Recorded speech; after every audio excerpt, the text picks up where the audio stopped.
We all remember our first time beating the Radiants in Hollow Knight, watching the cutscene afterward, and seeing the knight's broken shell on the ground.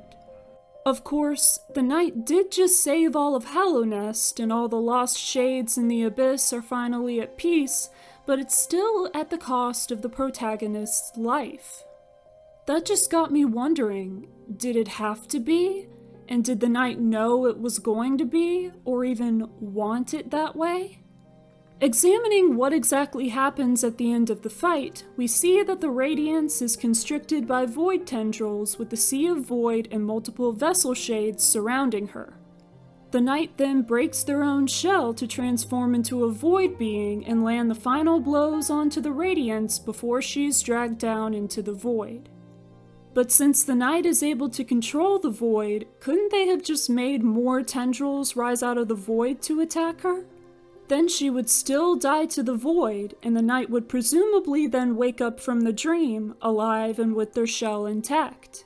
If the knight did want the events to unfold as they do in the game, it could be for one or more of several reasons. First, the void was calling to them, possibly through the void heart, wanting them to return to be one with it once more. They could have simply wanted to deal the final blows themselves, even if it meant breaking their shell and thus dying in the physical world. They could have just been straight up suicidal, but I don't think they would have gone so far and done everything that they have up to this point if they really had no will to live. I think the first two possibilities are more likely.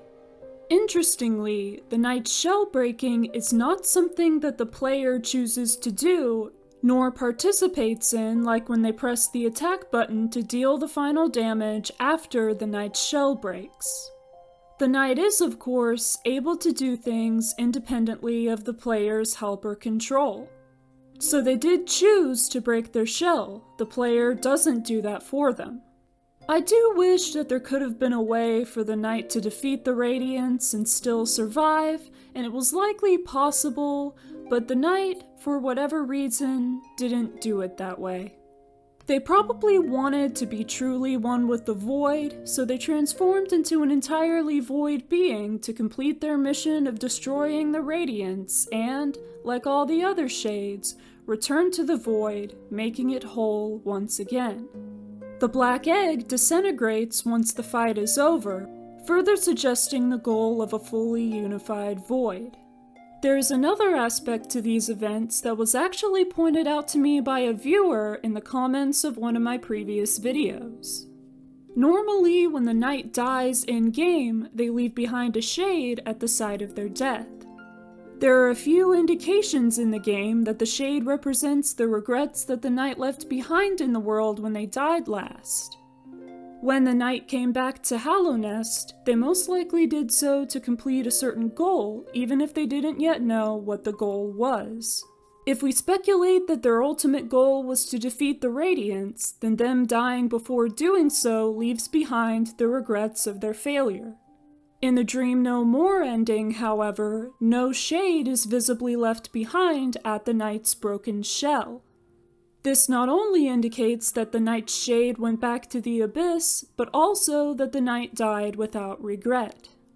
This is definitely a major clue that the knight's death was at the very least something that they had made peace with, if not something that they caused to happen intentionally. So what do you think? Do you agree with my speculations? Why do you believe the knight broke their own shell to finish off the Radiants? Let me know in the comments. Thank you for watching this video. Don't forget to give it a like and subscribe to my channel. I hope you have a great day, and I'll see you next time.